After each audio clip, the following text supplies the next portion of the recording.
اللہ کریم نے جو قرآن کی شان بیان فرمائی، الف لام میم تلک آیات الکتاب الحکیم، الف لام میم یہ حکمت والی کتاب کی آیتیں ہیں.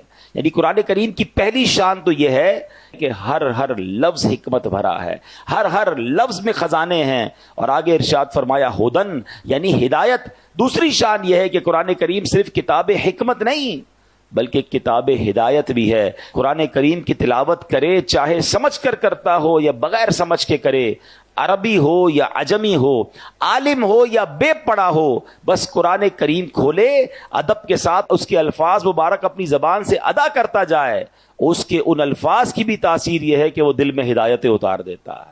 سمجھ نہ بھی آئے تو تلاوت قرآن امپیکٹ رکھتی ہے. آج بھی آپ دیکھ لیں، ہم میں بہت سارے ایسے لوگ ہیں جن کو قرآن سمجھ نہیں آتا، لیکن کوئی بہترین قاری تلاوت کرے، کوئی بہترین قاری تراویح میں پڑھ رہا ہو تو قرآن سنتے جائیں تو دل نرم ہو جاتا ہے، آنکھوں سے آنسو نکلنا شروع ہو جاتے ہیں. اٹ مینز قرآن دل پر براہ راست اثر کرتا ہے. اور آگے فرمایا وَرَحْمَةً لِّلْمُحْسِنِينَ اور رحمت ہیں نیکوں کے لیے. تو قرآن کریم کی تیسری شان کیا ہے؟ جو اول تا آخر رحمت ہی رحمت ہے.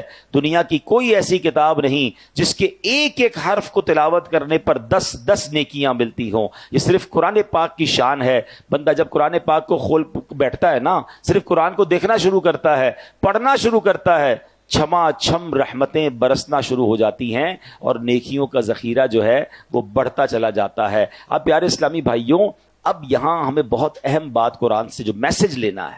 آج ہم میں سے بہت سارے لوگ کچھ نہ کچھ پڑھ رہے ہوتے ہیں، کچھ کتاب سے پڑھ رہے ہوتے ہیں، کچھ فیس بک پہ پڑھ رہے ہوتے ہیں، کوئی یوٹیوب پہ دیکھ رہے ہوتے ہیں، کچھ سوشل میڈیا پوسٹیں ہماری نظروں سے آ رہی ہوتی ہیں، گھنٹوں ہمارا کچھ نہ کچھ ہماری آنکھوں کے سامنے سے گزرتا ہے، لوگ پڑھ رہے ہوتے ہیں.